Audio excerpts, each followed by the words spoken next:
பெண்கள் மாதவிலக்கு நாட்கள்ல முதல் நாள் சண்டாளினி, 2வது நாள் பிரம்மகாத்தினி, 3வது நாள் ரஜஸ்வல ஆகரா, 4வது நாள் சுத்தமாகரா.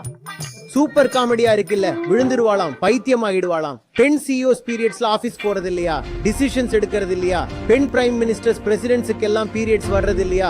இல்ல வேலையை விட்டுடுறாங்களா? அந்த நாட்கள்ல குழம்பி போய் தப்பா ஆர்டர் பாஸ் பண்றாங்களா? பெண் பைலட்டா இருந்தா 5 நாளைக்கு அவங்க விமானமே ஓட்டக்கூடாது. பெண்கள் ஃபைட்டர் பைலட்டா கூட இருக்காங்க.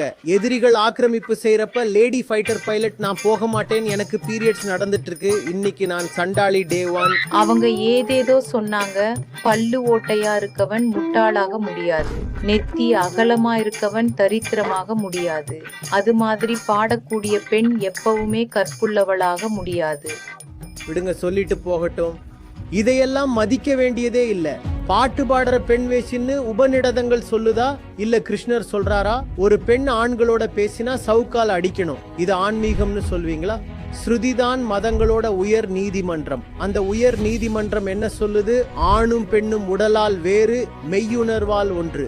உச்ச நீதிமன்றமே இப்படி சொன்னதுக்கு அப்புறம் கீழே உள்ளவங்க என்ன வேணா சொல்லிட்டு போகட்டும், வித்தியாசமே இல்லை.